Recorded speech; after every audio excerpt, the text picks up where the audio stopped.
बिस्मिल्लाहिर्रहमानिर्रहीम। अस्सलाम वालेकुम नाज़रीन, मैं हूं सैयद अनवारुल हसन और आप देख रहे हैं प्रोग्राम सच तो यह है पीटीवी न्यूज़ इस्लामाबाद स्टूडियो से। नाज़रीन, मुल्क की सियासत इस वक्त हमें एक दोराहे पे खड़ी दिखाई देती है।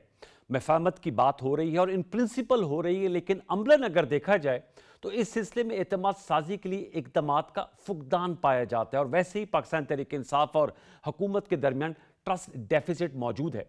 हमने देखा कि रवां हफ्ते वज़ीर-ए-आज़म पाकिस्तान की जानिब से मुज़ाकरात की पेशकश पर तहरीक तहफ़्फ़ुज़ आईन पाकिस्तान का मुस्बत रद्द-ए-अमल आया, लेकिन पाकिस्तान तहरीक इंसाफ बिलखसूस वज़ीर आला खैबर पख्तूनख्वा सोहेल खान अफरीदी साहब की जानिब से स्ट्रीट मूवमेंट की बात तसलसल से की जा रही है और वो इस सिलसिले में मैदान अमल में भी मौजूद हैं। लाहौर में उन्होंने मुख्तलिफ मुलाकातें की हैं, कुछ खिताबात किए हैं, तो उसमें वो यही बात कर रहे हैं कि बानी चेयरमैन पीटीआई का जेल से जो पैगाम आया है वो स्ट्रीट मूवमेंट का है।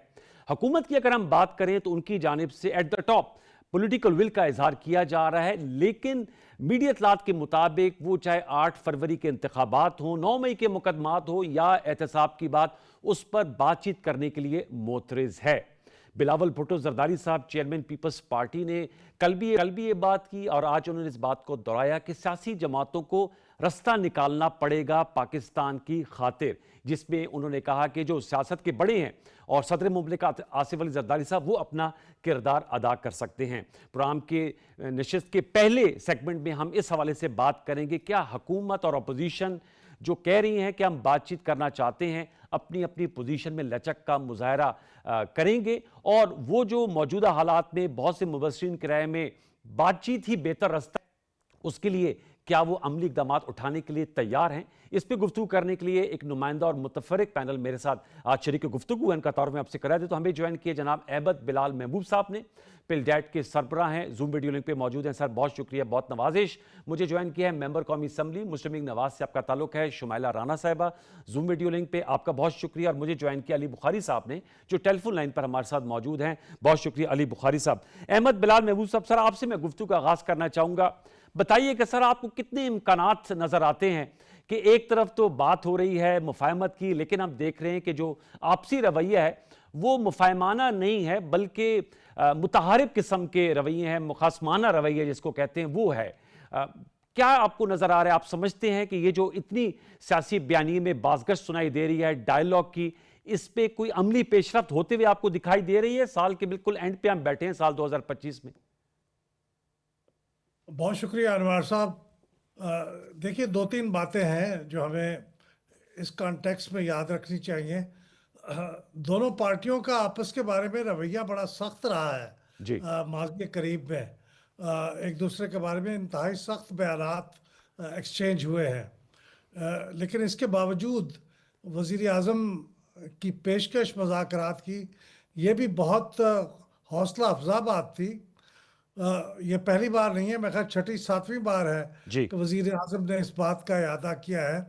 लेकिन उसके साथ ये भी बात सिग्निफिकेंट थी कि तहरीक तहफ़्फ़ुज़ आईन पाकिस्तान ने उसके जवाब में जो अपनी 2 रोज़ा कॉन्फ्रेंस के बाद एलामिया जारी किया, उसके आखिर में उन्होंने बातचीत के बारे में बड़ा वाज़ा मौक़िफ़ अपनाया कि ये बातचीत का दरवाज़ा कभी बंद नहीं होना चाहिए।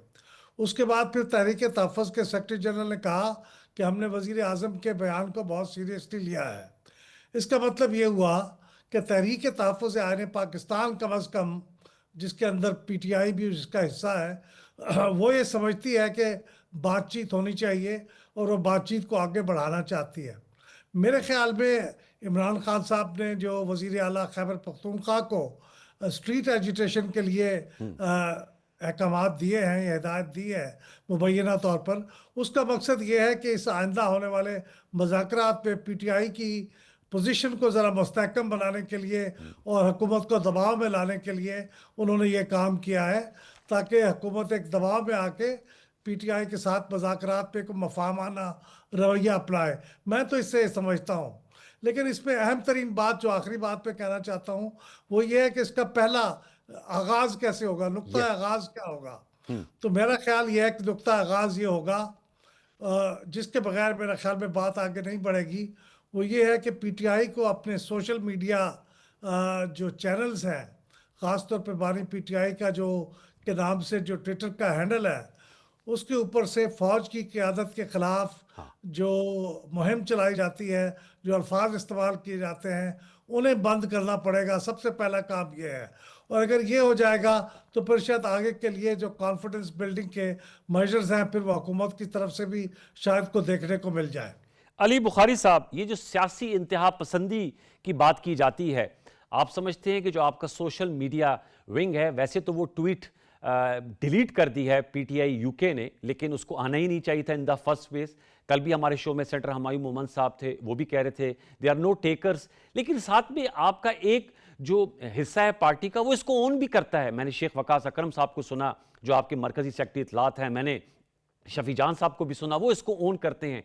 आप क्या समझते हैं कि मुज़ाकरात, क्योंकि इस वक्त पाकिस्तान तहरीक इंसाफ मेरे ख्याल में सबसे ज़्यादा चाहेगी कि मुज़ाकरात शुरू हो जाएं, क्योंकि आपके नाकदीन कह रहे हैं कि आपकी सियासत इस वक्त बंद गली में खड़ी दिखाई देती है।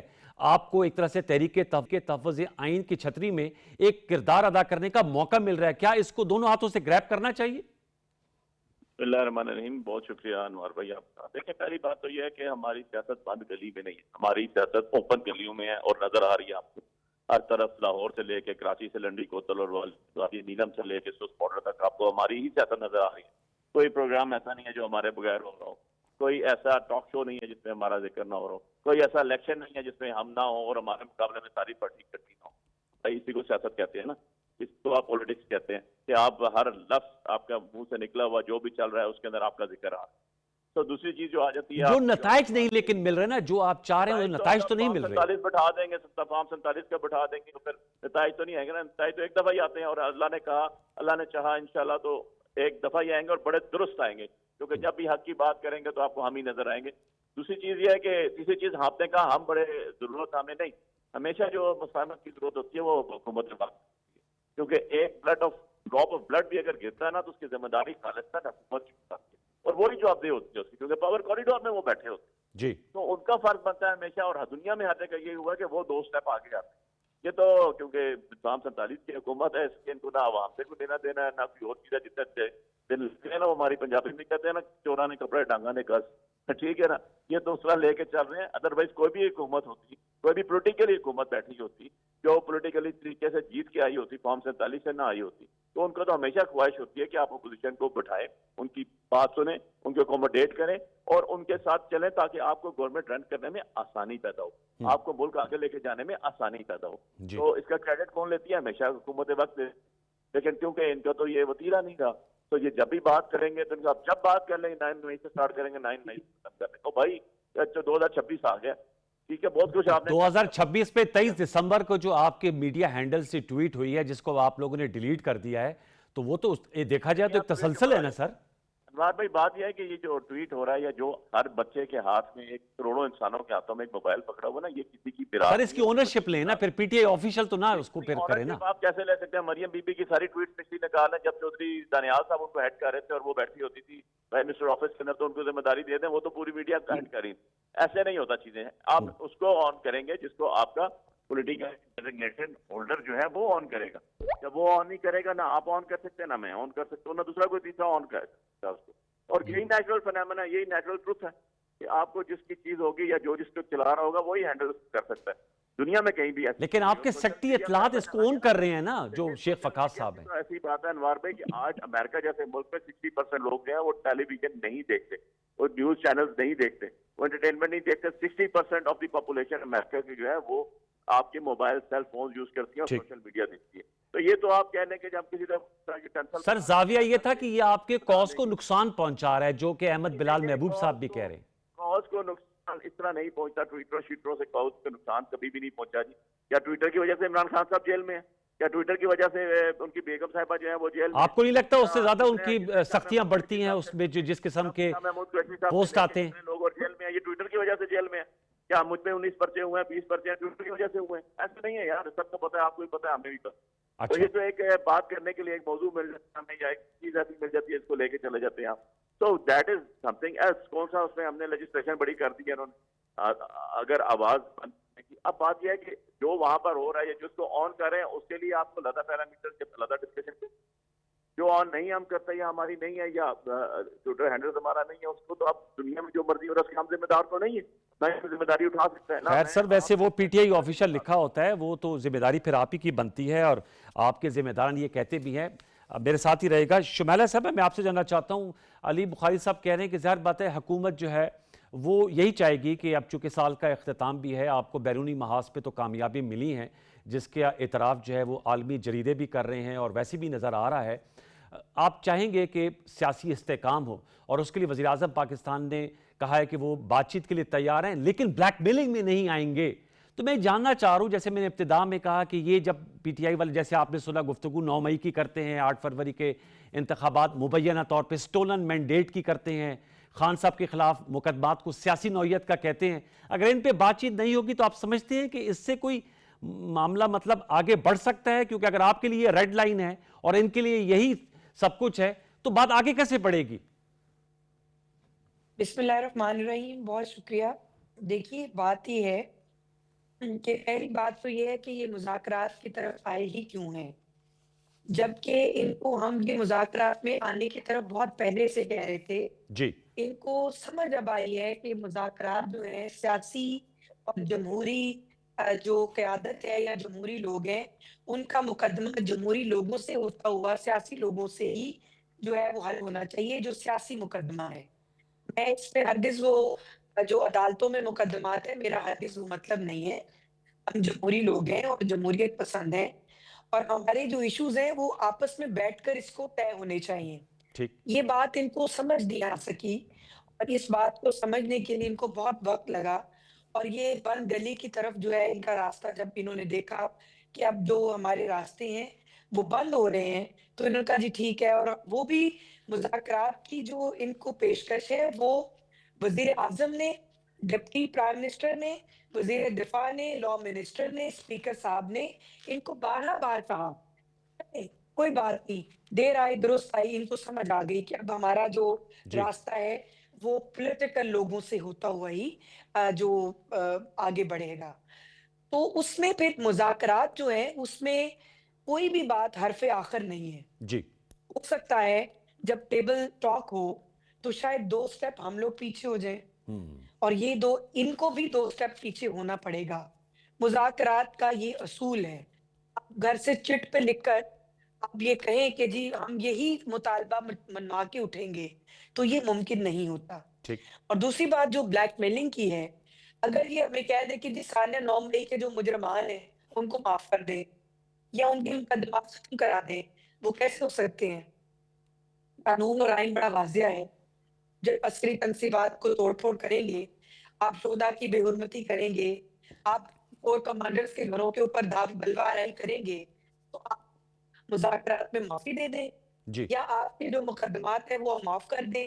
ये तो नहीं होगा।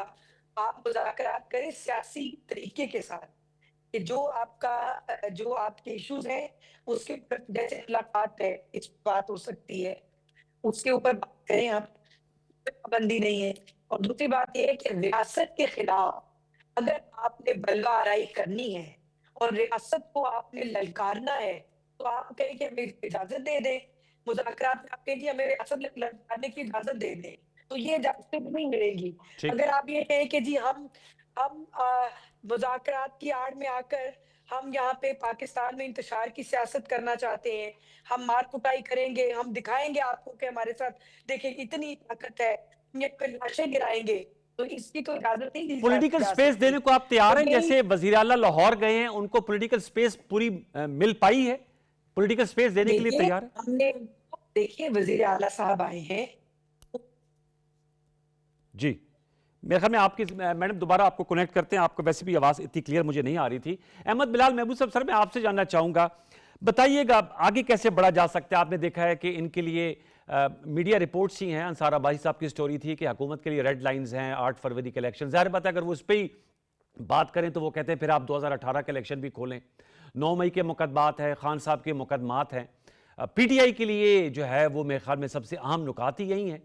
तो ये आप समझते हैं जो शुमैला साहबा कहती है कि अगर टेबल पे बैठेंगे तो हर कोई जो है वो पीछे हटेगा, स्ट्रक्चर डायलॉग कैसे मुमकिन है? क्योंकि आपने बहुत से आप लोग डायलॉग्स कराते हैं, उसके लिए कोई पैरामीटर्स तो तय होते हैं ना, ताकि बात किसी मंतकी अंजाम तक पहुंचे। अनवार साहब, ये कोई बहुत ज्यादा मुश्किल नहीं है। अच्छा। अभी माजी करीब में हमने देखा है कि पीटीआई के हुकूमत के साथ असेंबली के अंदर स्पीकर साहब की फैसिलिटेशन के साथ मुज़ाकरात शुरू हुए थे। उसकी गालबन 2-3 नशिस्तें हुई थी और उसके बाद फिर वो नशिस्तों को अचानक अब्रप्टली बंद कर दिया गया था। तो मतलब ये है कि अगर वो अपने 3 लोग या 5 लोग या 7 लोग तहरीक तहफ़्फ़ुज़ आइन पाकिस्तान के नॉमिनेट कर देंगे और इसी तरह से हुकूमत की तरफ से भी हो जाएगा, तो असेंबली के अंदर बैठ के असेंबली के कमेटी रूम में बातचीत शुरू हो जाएगी। मेरे ख्याल में उस पर कोई लंबी चौड़ी बात नहीं होगी, लेकिन ये बात बैक चैनल कॉन्टेक्ट के साथ होगी। दोनों तरफ पे ऐसे लोग हैं, मेच्योर लोग हैं, तहरीक तहफ़्फ़ुज़ में ऐसे एक्सपीरियंस्ड लोग हैं कि वो बैक चैनल डिप्लोमेसी के ज़रिए और राब्तों के ज़रिए से ये बातें तय कर सकते हैं कि कहाँ पे होंगे मुज़ाकरात और उसमें कौन कौन शरीक होगा, और फिर जब वो बातचीत शुरू होगी तो फिर उसका एजेंडा भी फार्मूलेट कर लेकिन लेंगे। अहमद साहब कतकली माज़रत सर, हमने देखा वो जिन मुज़ाकरात की आपने बात की उसकी कुंजी तो खान साहब के पास है। उन्होंने फिर कमेटी से कहा था कि आप मत मिलें। महमूद अचकज़ई साहब को कहा तो है कि वो इसको चलाएं, लेकिन हम अलीमा खान साहबा के और उस्मा खान साहबा के बयानात कल मैं सुन रहा था, वो कहते हैं जी वो तो खान साहब तो कहते हैं मुज़ाहमत होगी, स्ट्रीट मूवमेंट होगी। तो आप समझते हैं कि महमूद अचकज़ई के पीछे कुल्ली तौर पर पीटीआई खड़ी है? हो सकता है कि किसी स्टेज पे जाके उस सूरत में भी ऐसा ही हो जैसा कि माजी के मुज़ाकरात में है कि बानी पीटीआई ये तय करें कि नहीं, ये मुज़ाकरात ना किए जाए। लेकिन मैं समझता हूँ कि उस वसवसे में पड़े बगैर, चूंकि उन्होंने ठीक। ऑथराइज किया हुआ है जी जी बिल्कुल। महमूद खान अचकजई साहब को, तो उसी बुनियाद पे बात तो शुरू होनी चाहिए। यस। फिर अगर वो फर्ज करें कभी पीछे हटेंगे तो फिर जाहिर है उसकी कीमत भी वो अदा करेंगे, फिर अपने हलीफ भी उनके नाराज होंगे। लिहाजा मेरे ख्याल में उनकी इस पेशकश से फायदा उठाना चाहिए और बातचीत का आगाज तो होना चाहिए। बाकी आगे क्या होगा ये अभी इस वक्त क्या कोई गारंटी नहीं दे सकता। हाँ, अली बुखारी साहब, सर पीटीआई जो है वो कुल्ली तौर पे महमूद अचकजई साहब और राजा नासिर अब्बास साहब के पीछे खड़ी है, क्योंकि मुख्तलिफ किस्म के मिक्स सिग्नल्स आते हैं कि जी बयान ये आया है कि आपने मुजामत करनी है। अचकजई साहब कहते हैं कि मुझे टास्क मिला है, मैं बातचीत के लिए तैयार हूं। ये क्लैरिटी कब आएगी? क्या इबाम पाया जाता है पीटीआई के अंदर? देखें, बड़ी सिंपल सी चीज है अनवार भाई, कि मौलाना साहब और अचकजई साहब दोनों को इमरान खान साहब ने नामजद किया। एक को अपोजिशन लीडर के लिए भी नाम दिया, दूसरे को opposition leader of the senate के लिए भी नाम दिया। और इलामा उनको साहब उन्होंने जी। ये मैंडेट भी दिया। जी उनको ये मैंडेट भी दिया इलामा साहब का और महमूद साहब को, कि ठीक। वो बैठे, वो गुफ्तगू शरीफ भी करें, वो एजिटेशन करनी है तो वो भी करें। सारी चीज में तो कोई दूसरी राय नहीं है। जब इमरान खान साहब ने कह दिया तो हम सारे उसके लबैक कह रहे हैं। मैं ही वो शख्स था जो जेल से मैसेज लेकर आया था कि महमूद खान अचकजई साहब को अपोजिशन जी leader of the national assembly और अल्लामा नासिर अब्बास साहब को जो है opposition leader of the senate बनाया जाए। तो इसमें तो दूसरी राय नहीं है कि चीजें किए जाए। लेकिन अब बात यह है कि बड़ी सिंपल सी चीज है ना, मुलाकात आप खान साहब से कराते नहीं है हमारी। आपने अल्लामा साहब का, और जब तक अचकजई साहब की मुलाकात इमरान खान साहब से जेल में नहीं होगी तो तब तक चीजें एक रो में नहीं चल सकती। नहीं, चाहे क्या वो दूसरे अपने चीज़ ओन का पर ये मैनेज हो। मुज़ाकरात नहीं इनिशिएट कर सकते खुद से, जब उनको दे दिया, उनके हवाले कर दिया? बिल्कुल वो अपने ऑन पे ही कर रहे हैं, लेकिन उनको जो पावर इमरान खान साहब से मिली हुई है उस बेसिस के ऊपर। सो बात यह है कि अब जब तक आप मुलाकात नहीं कराएंगे, अंदर वालों को बाहर की फीडबैक नहीं जाती। जेल के अंदर खान साहब हैं, उनको पता ही नहीं चलता बाहर क्या हो रहा है, और बाहर वालों की फीडबैक अंदर नहीं जा सकती। तो जब तक अगर हुकूमत सीरियस है, हुकूमत इस चीज को समझती है कि मुल्क आगे लेके जाना है और बैठ शहीद करनी है, तो उनको गुडविल जेस्चर भी शो करना पड़ेगा ना। ये ठीक। तो नहीं होगा 3-3 महीने आप किसी पॉलिटिकल बंदे की, क्या खानदान की किसी बंदे को भी मुलाकात ही ना करने थे और उसके बाद उन्हें कहें नहीं जी हमने मुलाकात नहीं करने देनी, आप बैठ के बात करना। यूं थोड़ा ही होता है। यहाँ पर हमने देखा है कि जहाज से बैठ के पूरा वज़ीर-ए-आज़म कैबिनेट समेत जाके लंदन में जाके नवाज शरीफ साहब से मुलाकात करके जी जी। हफ्ते में 2-2 दफा सरकारी खर्चे में, वो जायज था। तो हमारा लीडर तो जेल में है। दूसरी बात, अभी सर वो हमारी कहते हैं बहन जो ने बड़े आराम कन्विक्टेड से होते हैं वो फैसला नहीं किया। बात कर सकते, सियासी अभी मशवरा हमारी नहीं दे बहन ने सकते। एक बात, आप तो खुद वकील हैं। अभी हमारी बहन ने एक बड़ी मजेदार सी बात की, जो हर दफा वो कहती हैं और हर दफा नून का बंदा कहता है कि 9 मई को मुजस्मे टूट गए और शहीदों के नाम चेक किए गए और जो उनके इंस्टॉलमेंट्स हैं उन पे जो है अटैक कर दिया। भाई जाए 99 पे जाके देखें, sitting army chief Pervez Musharraf के जहाज के साथ आपने क्या किया और क्या एलिगेशन था नवाज शरीफ पर, वो भी तो गया ना भाई। ठीक है ना, उसको भी तो माफी मिली ना, उसको भी तो केस से क्विटल हुआ ना। उसे तो कहा था जाके सिटिंग चीफ को किसी जगह उतार दें। तो ऐसी चीजें नहीं होती अनवार भाई। ये मुल्क को लेके चलना पड़ता है। हमारे अदारे हैं, हमारे इंस्टीट्यूशन हैं, हमारी फौज है, हम उनके साथ हैं। वो आपने देखा कि जब इंडिया से जंग गई तो सबसे पहले इमरान खान साहब ने कहा था कि सब लोग की मदद खड़े हो। तो इस तरह नहीं लेकिन होता। जो आखिरी मुलाकात थी आवाम उस्मा है। खान साहब की, उसमें तो बड़ा सख्त गिर किस्म का मौकफ सामने आया था खान साहब का देखिए, अब पोस्ट ये की सूरत। मौका आप जब पॉलिटिकल लोगों को नहीं मिलने देंगे, पॉलिटिकल लोग जाएंगे, वो पॉलिटिकल ठीक। गुफ्तगू करेंगे, सारा सिनेरियो पता चलेगा, उसके बाद बात होगी ना अनवर। अच्छा, आप समझिए शुमैला साहबा वो कह रहे हैं आप सियासी लोगों को मुलाकात करने दें तो फिर मामलात आगे बढ़ेंगे, ये आपको जेनरोसिटी दिखानी होगी जो अली बुखारी साहब कह रहे हैं। देखिए, मैंने आपसे पहले भी ये कहा बारहा बार कि मुलाकात उनका राइट है और वो मुलाकात हुई भी और होगी भी।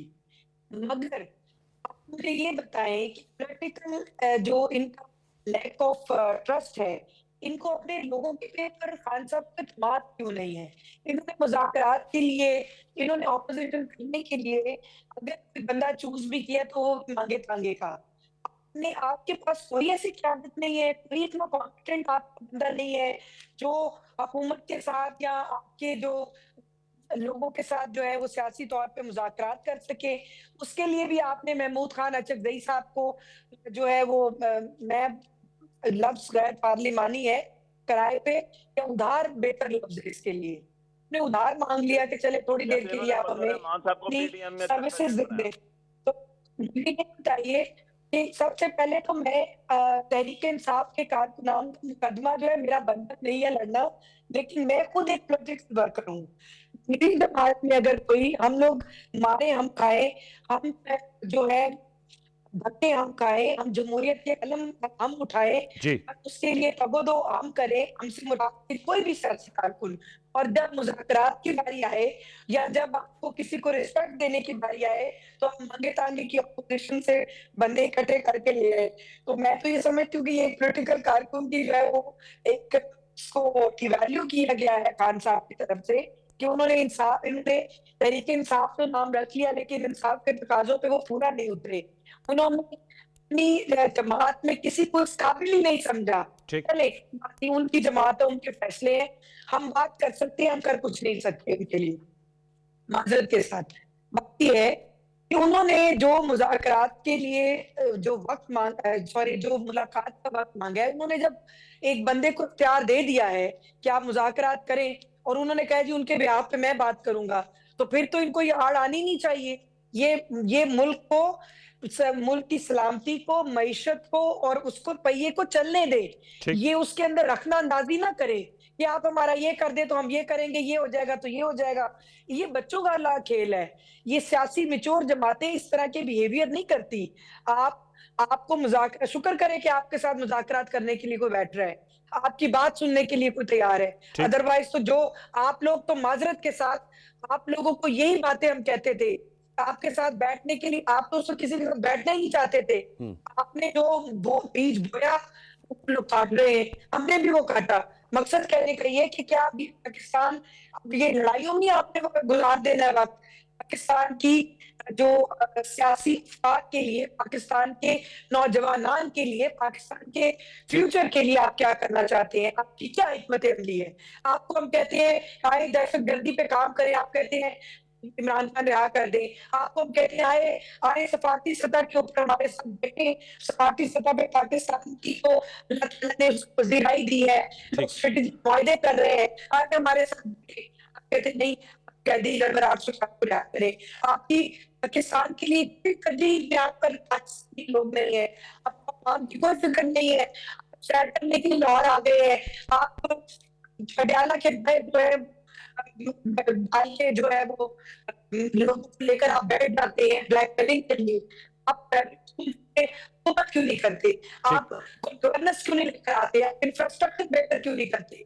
इकोनॉमिक सूरत क्यों नहीं बेहतर करते? क्या वो नहीं है? ठीक है। टाइम शुमैला साहब आपकी जी बात आ गई, एक तो थोड़ी सी आपकी उनका सोच है कि उन्होंने है ऑडियो आपकी देखने और लोगों को गालियां देने के लिए आ जी गए जी हैं। शुमैला साहब कल आपकी आपने एक बात की, आपने एक इनके जो मैं नाम नहीं लेती, उन्होंने ऐसी घटिया बातें की हैं असेंबली के अंदर आके, उन्होंने अहाते में कि मैं समझती हूँ कि वो किसी की अगर कोई माँ बहन बेटी वाला कोई शख्स है वो इतनी हाँ, नहीं, इखलाक नहीं, से वो तो गिरी बात काबिल कर ही मुज़म्मत नहीं बात है। सकता। आपका मैं उसकी मजम्मत करती हूँ, जी, जी। मजम्मत करती हूँ, और मजम्मत के साथ की मुरम्मत भी करनी चाहिए। जो किसी की माँ, बहन, बेटी के किरदार के ऊपर, जो किसी ठीक। की बहन, बेटी के ऊपर बात करते हैं, उसकी मजम्मत तो करनी चाहिए, उसकी मुरम्मत भी करनी चाहिए। ठीक है, मैं अली बुखारी साहब इन्होंने आपको क्यों जवाब देना चाह रहे हैं। अली इनकी बुखारी साहब दे दें, जुबान फिर में मैंने अहमद बिलाल महबूब साहब के पास जाना है जी।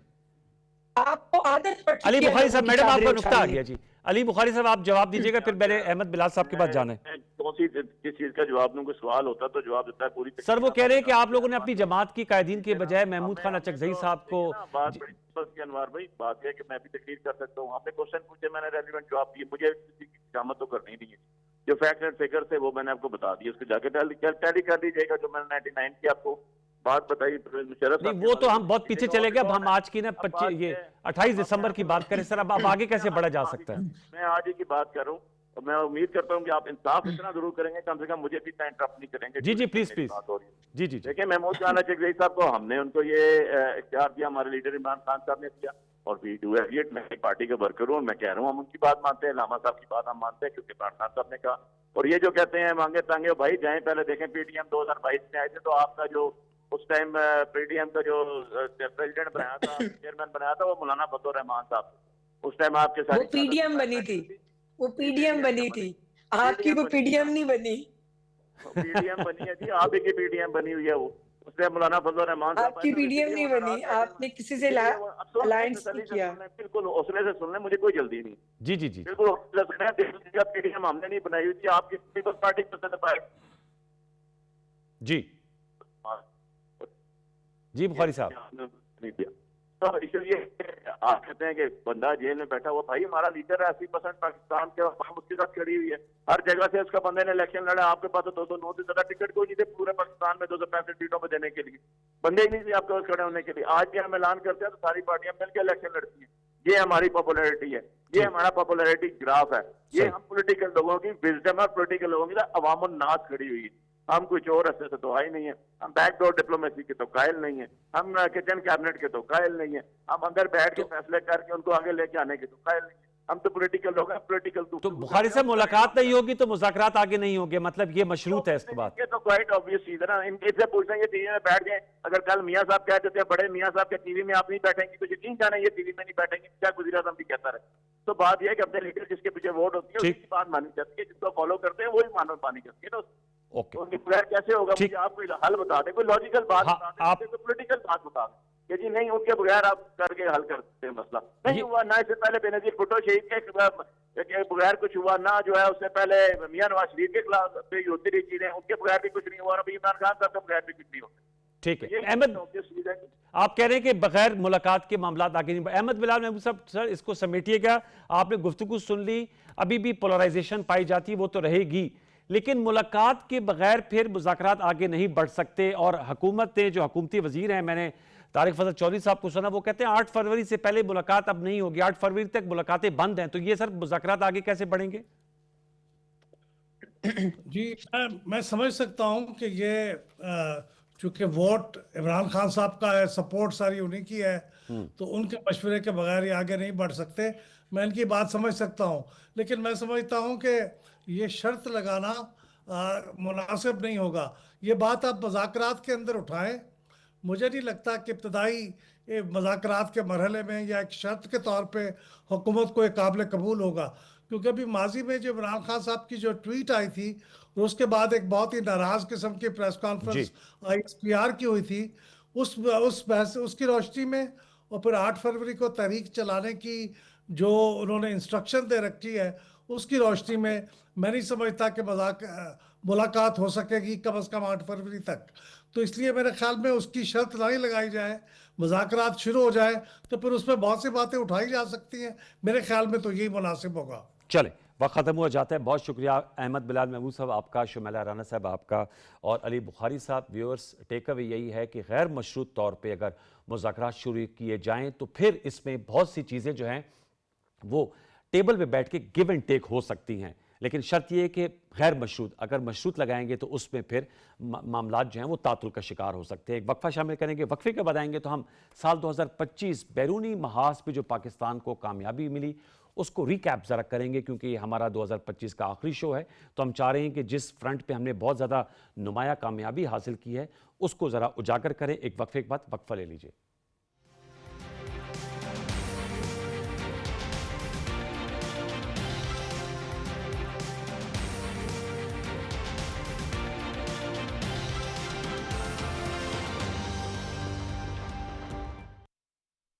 माहौल को आलूदगी से बचाने के लिए अपनी गाड़ियों का बाकायदा चेकअप करवाएं। फसलों की बाकियात और कूड़े करकट को आग मत लगाएं। धुआं माहौल को आलूदा कर रहा है। माहौल को साफ रखें, अपने लिए, अपनी आइंदा नस्लों के लिए।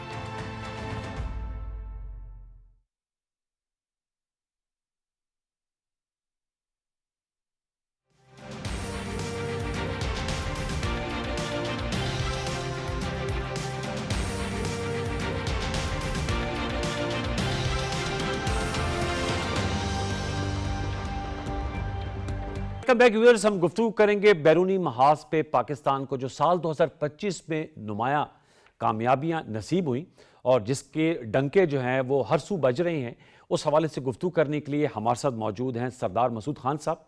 साबिक सदर हैं आप आज़ाद जम्मू कश्मीर के और साबिक सफ़ीर रह चुके हैं अमरीका, चाइना और अक़वाम मुत्तहिदा के। पाकिस्तान की नुमाइंदगी आपने की है, तो मेरे ख्याल में मोस्ट बिफिटिंग पर्सनैलिटी हमारे साथ मौजूद हैं। बहुत शुक्रिया सरदार मसूद खान साहब प्रोग्राम सजते को वक्त देने के हवाले से।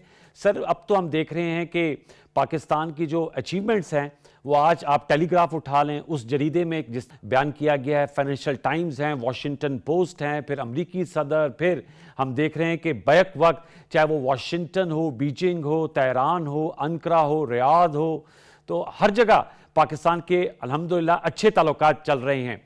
बताइएगा सर, कैसे सम अप करेंगे अगर हम साल 2025 को देखें from the prism of foreign front? सबसे पहले मैं आपसे इत्तफाक करता हूं जो आपने कहा है, और दूसरे मैं ये कहूँगा कि ये साल पाकिस्तान के लिए जश्न का साल है। 2025 पाकिस्तान के लिए बहुत कामयाब साल रहा है। और जैसे कि आपने निशानदेही की है कि हमें 3 महाजों के ऊपर बहुत ही फतूहात नसीब हुई हैं, अस्करी, सिफारती और ज़राए इब्लाग के। और दूसरी बात यह है कि इन तीनों में एक किस्म का सिंक रहा है। दूसरी ये है कि जो आमतौर पे जब भी कोई जंग होती है या जब भी कोई सफारती फतूहात होती हैं तो ख़ुद दफातर ख़ारजा उस मुल्क के या दूसरे जो है उनके ज़राए इब्लाग जो है उसकी तशहीर करते हैं। इस मरतबा जो उसकी तौसीक आ रही है वो दुनिया भर से आ रही है, जिसका मतलब ये कि पाकिस्तान सिर्फ जो नई शेखी भगा रहा या ये नहीं कह रहा कि जनाब ये कामयाबियां हमने हासिल की हैं। एक एक गिन के पाकिस्तान के जिन जरीदों, गैर मुल्की या बैन अवी जरीदों का जिनका आपने जिक्र किया है, उनमें इसका जिक्र हो रहा है। तो उसकी कई वजूहात हैं। मैं समझता हूँ कि वैसे तो जो पहली फतह थी हमारी वो मार्का हक से पहले और मार्का हक के बाद वो अमेरिका के साथ ताल्लुकात बेहतर, और उसके बाद रफ्ता रफ्ता हमारे ताल्लुकात तमाम ममालिक से बेहतर होते चले गए। यानी जहाँ सदमेहरी थी उसमें गर्मजोशी पैदा हुई, जहाँ सुस्त रवी थी वहाँ तेज़ रफ्तारी पैदा हुई। तो इस तरीके से आपने देखा कि कैसे दुनिया के मुख्तलिफ कैपिटल्स जो है पाकिस्तान की तरफ मुतवज्जो हुए, जिसमें बिलखसूस मैं जिक्र करूँगा कि लोगों को ये खदशा था कि पाकिस्तान और अमेरिका के ताल्लुकात में इतनी गर्मजोशी आ रही है तो चीन नाराज़ हो जाएगा। चीन न सिर्फ नाराज़ नहीं हुआ बल्कि ये साल जो है पाकिस्तान और चीन के ताल्लुकात में भी एक नई ऊंचाई का साल है, जिसमें हमने एक मरतबा फिर जो है अपने मजबूत स्ट्रेटजिक ताल्लुकात के बारे में बयानात दिए, उनका इआदा किया है। और उसके साथ साथ ये है कि हमने चीन पाकिस्तान इक़्तिसादी राहदारी के दौरे सानी का आगाज़ किया है, यानी फेज़ 2 का आगाज़ किया है। जी 2.0 का आगाज़ किया है। और फिर जो है उसके बाद खलीजी रियासतों के साथ, जिनके साथ रिवायती तौर पर हमारे बड़े अच्छे ताल्लुकात हैं, लेकिन इस मरतबा एक और जहद का इजाफा हुआ। वो जहद थी यानी जो हमारा स्ट्रेटजिक मुआहिदा हुआ है सऊदी अरब के साथ। जी। और एक एतबार से बिलवास्ता तौर पे खलीजी रियासतों के साथ हुआ है। फिर यह है कि पाकिस्तान की सफारतकारी का लोहा माना गया दुनिया में। मिसाल के तौर पर जब ईरान और इसराइल की जंग थी या जी। ईरान और अमेरिका की जंग थी, तो उस वक्त अमेरिका ने पाकिस्तान से दरख्वास्त की कि जो सफारती गुफ्तगू अमेरिका और ईरान के दरमियान होनी चाहिए उसे पाकिस्तान आगे बढ़ाए। हम्म।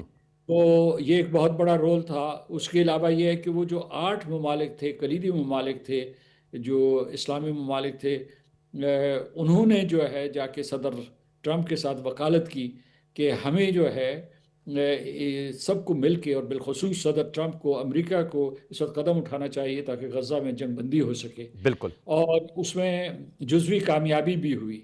हम्म। तो और दूसरी तरफ ये आप इसका तकाबुल कर लीजिए कि हिंदुस्तान जो है वो बिल्कुल एक विल्डरनेस में रहा है और उसे वाशिंगटन ने झटक दिया।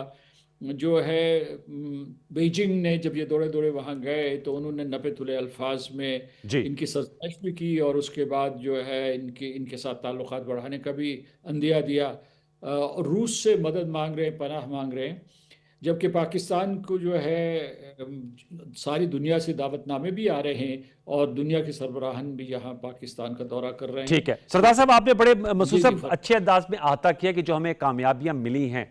आपसे मैं जानना चाहूंगा, चूंकि आप अमेरिका में भी सफीर रहे हैं और चीन में, ये जो बैलेंसिंग एक्ट किया है पाकिस्तान ने, आप इसको किस तरह देखते हैं? जैसे आपने कहा कि अमेरिका के साथ हमारे रिलेशनशिप जो है वो रोलर कोस्टर राइड ही रही है और ज़्यादातर ट्रांजैक्शन रहे हैं, लेकिन बड़ी जौहरी तब्दीली दिखाई देती है साल के एंड तक जब हम आ रहे हैं, जिस तरह के बयानात व्हाइट हाउस से अमेरिकी सदर डोनाल्ड ट्रंप के आते हैं, और जो एक इंडिया के हवाले से एक नरम गोशा पाया जाता था, चाहे वो स्टेट डिपार्टमेंट हो या वाइट हाउस हो, उसमें बिल्कुल अब जो है वो कमी नज़र आ रही है। और इसका एतराफ़ जो है वो द हिंदू ने भी कल किया, कल हम इस पे शो कर रहे थे। दूसरी तरफ चाइना के साथ जैसे आपने कहा कि अब सी पैक 2.0 की बात जो है वो शुरू हो गई है। प्राइम मिनिस्टर साहब ने बड़ा लैंडमार्क विजिट किया था चाइना का, इसको ज़रा पहले बताइएगा, फिर मैं आपसे जानना चाहूँगा कि ये जो अफगानिस्तान का चैलेंज है बिलखसूस उनकी सरजमीन का, और भारत की जानिब से जो ऑपरेशन 2.0 की बात की जा रही है, बयानिए की हद तक ही सही, उससे कैसे निपटा जाए? देखिए, भारत तो इस किस्म की गिदड़ भभकियाँ देता रहेगा, ख़ासतौर से जो सऊदी अरब के साथ हमने माहिदा किया, जी। अमेरिका के साथ कुर्बत हासिल की है, तो भारत 100 मरतबा सोचेगा पाकिस्तान के ऊपर हमला करने के लिए। और दूसरा ये है कि उसने जो शिकस्त खाई है मई में जो मार्का हक के बाद, तो जी। उसके बाद ये है कि वो बयानात तो देते रहेंगे, राजनाथ सिंह हो या नरेंद्र मोदी हो या दूसरे लोग हों, लेकिन वो कोई अमली कदम नहीं उठा सकते। और अब जो है खुद पूरे का पूरा हिंदुस्तान, उनकी जो राष्ट्रीय स्वयंसेवक संघ है या उसके बाद बीजेपी के जो वफादार लोग भी हैं, वो उनके हाथों से फिसल कर बाहर निकल रहे हैं। यानी मैं सिर्फ उनके हिज़्ब इख्तलाफ की बात नहीं कर रहा। ठीक। तो हिंदुस्तान के इस जो इब्लाग के यलगार से हमें किसी न किसी तरीके से निमटना पड़ेगा और निमट रहे हैं, और बड़ी वक़ार के साथ, बड़े मुतवज़्ज़न अंदाज में हमने मुकाबला किया इस साल। ठीक है। दूसरे जो है, मैं ये कहूँगा कि इस मर्तबा जो है हमारे अमेरिका के साथ ताल्लुकात जो बेहतर हुए हैं वो हिंदुस्तान के हवाले के बगैर हुए हैं। खुद सेक्रेटरी मार्को रूबियो ने जी। अभी हाल ही में बयान दिया था कि जो पाकिस्तान और अमेरिका के ताल्लुकात हैं वो स्टैंड अलोन हैं और ब्रॉड बेस्ड हैं, जिसका मतलब ये है कि इनका ना हवाला चीन का है और ना ही हिंदुस्तान का है। यानी ये दो अदसे जिनसे पाकिस्तान को माजी में देखा जाता था। दूसरे ये मैं आपको बताऊं कि हमें तवाज़ुन की गुफ्तगू नहीं करनी चाहिए। इनकी दो जो चीन के साथ हमारे ताल्लुकात और अमेरिका के साथ ताल्लुकात हैं, ये एक दूसरे के मुतबादिल नहीं हैं, ठीक। और इनको ये मुआफ़िक करने की कोशिश नहीं करनी चाहिए। ये अलग अलग किस्म के ताल्लुकात हैं। मिसाल के तौर पर चीन जो है वो हमारा सबसे ज़्यादा बड़ी डिफेंस की सप्लाई चेन है। वो हमें जो है फाइटर जेट्स देते हैं, उसके अलावा उन्होंने फ्रिगेट्स हमें दिए हैं, यानी ये हमने मिलकर मैन्युफैक्चर किए हैं। ठीक। उसके बाद जो है उन्होंने आबदोज सबमरीन्स पाकिस्तान को दिए हैं। यानी हमारी एक किस्म की जो हमारी दिफाई सप्लाई चेन है उसमें चीन रीढ़ की हड्डी है। और उसके ठीक। बाद चीन पाकिस्तान इक़्तिसादी राहदारी की वजह से हमारे ताल्लुकात बहुत मजबूत हैं।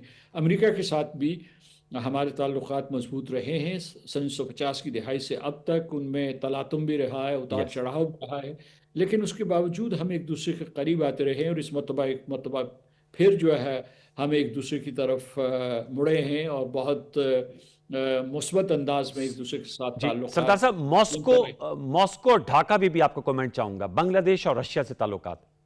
जी जी, मैं ये मुकम्मल कर लूँ। सर। लिहाजा ये जो ज़राए इब्लाग हैं या जो एकेडमिक्स हैं, उनके लिए बहुत दिलचस्पी का मौजू है कि जी पाकिस्तान किस तरीके से चीन और अमेरिका के जी। दरमियान ताल्लुकात में तवाज़ुन पैदा करेगा। मैं समझता हूँ कि इस मखमसे में हमें नहीं पड़ना चाहिए ठीक। और हम एतमाद के साथ आगे बढ़ें। जो अमेरिका के साथ हमारे टेक्नोलॉजी के हवाले से, क्रिप्टो करेंसी जी। के हवाले से, क्रिटिकल मिनरल्स के हवाले से और दूसरे रिन्यूएबल्स जो है मुतबादल तवानाई के हवाले से जो हमारे ताल्लुकात बन रहे हैं। अमेरिका ने यह भी वादा किया है कि वह हमें तेल के ज़खायर तलाश करने में भी मदद करेंगे। तो इन सब में चीन के साथ कहीं भी तसादुम कायम नहीं होता। ठीक। आपने कहा रूस के साथ, रूस रिवायती तौर पर हिंदुस्तान का हलीफ रहा है, जी। लेकिन जो पाकिस्तान की कामयाब सफारतकारी की वजह से सदर पुतिन जो पाकिस्तान की तरफ माइल हैं और बल्कि आपको याद होगा कि मार्का हक के दौरान रूस से बयान आया था कि वो यानी उन्होंने हिंदुस्तान का वाज़ेह तौर पर साथ नहीं दिया था, ना एससीओ में साथ दिया है। एससीओ का जी। जो बयान जारी हुआ था उसमें रूस ने हिंदुस्तान का साथ नहीं दिया, लेकिन मार्का हक के दौरान उन्होंने कहा था कि वो जो है मीडिएशन करने के लिए तैयार हैं। तो इसका मतलब ये है कि वो गैर जानिबदार पोजीशन ले रहे थे। जहाँ तक अफ़गानिस्तान का ताल्लुक़ है, ये हमारे लिए बहुत बड़ा चैलेंज है और वो यानी ये कि हमारी तमाम कामयाबियाँ एक तरफ और दूसरी तरफ यस। जो अफ़गानिस्तान के साथ हमारे ताल्लुकात कशीदा हुए हैं, बल्कि तसादुम पैदा हुआ है, ये बहुत ही काबिल अफसोस है क्योंकि ये तसादुम मसनूई तसादुम है। ये पाकिस्तान और ठीक। अफ़गानिस्तान के अवाम के दरमियान नहीं है, बल्कि उनके मफादात से, बराह रास्त मफादात से मुतसादिम है। लेकिन अफ़गान हुक्मरान ने, अफ़गान तालिबान ने कोई ऐसी सूरत हाल हिंदुस्तान की हौसला अफजाई की वजह से ठीक। और उनकी साजिश की वजह से कोई ऐसी सूरत हाल बनाई है कि पाकिस्तान और अफ़गानिस्तान एक दूसरे के सामने खड़े हैं, जिससे तजारत की नाकाबंदी हो गई है, जिससे अफ़गान अवाम बुरे तरीके से मुतासर हो रहे तो हैं। आप समझते हैं ये एक चैलेंज है, that will be a big ये चैलेंज इन बहुत बड़ा चैलेंज 2026। है। ठीक। जी जी जी, 2025 में। और मैं अगर अहाता करूं जो मैं सारे के सारे जो तबसरा कर रहा था, तो वो ये है कि यस। 2025 में हमें कामयाबियां नसीब हुई हैं, अल्लाह का लाख लाख शुक्र है। लेकिन देखना ये चाहिए कि जो खुदा ताला ने हमें मौक़े दिए हैं, क्या उनका हम 2026 में भरपूर फ़ायदा उठाते हैं या नहीं। ठीक। क्योंकि आलमी सियासत में इस किस्म का तगय्युर और तबद्दुल रहता है और ये कोई भी रुझान मुस्तकिल नहीं होता। Very important. जी जी सर, ये बड़ा इंपॉर्टेंट किया सर, बिल्कुल वक्त पर ख़त्म हो जाते हैं। बहुत शुक्रिया नवाज़े सरदार मसूद खान साहब, आपने बड़ी अच्छी गुफ्तगू की।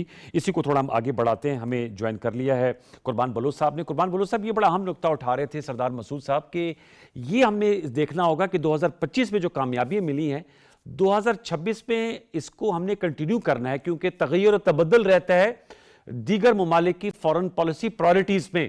क्या कहेंगे आप कुर्बान बलोच साहब? जी बहुत शुक्रिया। मैं समझता हूँ कि अगर 25 की सफारतकारी पाकिस्तान की हम देखें, इंतहाई फैंटास्टिक उसके दो वजूहात आपको देखने को मिलेगी। एक तो भारत के साथ जो उनको जवाब दे दिया गया और उनको जो मुंह तोड़ जवाब दे दिया गया, उससे एक मैसेज दुनिया में चला गया है कि पाकिस्तान दिफाई तौर पर न सिर्फ मजबूत है, पाकिस्तान की क़यादत, वो अस्करी और सिविलियन क़यादत और एज अ कौम जो एक पेज पर होने का जो मैसेज गया है, उसने दुनिया को ये बावर करवाया है, ये तस्लीम कराने पे मजबूर किया है कि पाकिस्तान किसी भी हवाले से कोई इस खित्ते में कमजोर मुल्क नहीं है और पाकिस्तान का इस खित्ते में एक अहम किरदार रहा है और रहेगा। दिफाई हवाले से, अमन के क़याम के हवाले से पाकिस्तान का ये मौक़िफ़ अरसा दराज से, दहाइयों से, कि मुतनाज़ा इशू मुज़ाकरात के जरिए हल होना चाहिए और पाकिस्तान किसी हवाले से कोई जारहियत का इरादा नहीं रखता। लेकिन अगर पाकिस्तान को कोई ये कमजोर समझे, उस पर कोई जारहाना कोई कार्रवाई करेगा, तो पाकिस्तान किस तरह जवाब देता है। इस मैसेज ने दुनिया के ताकतवर ममालिक को पाकिस्तान की तरफ वो रुजू करवा दिया।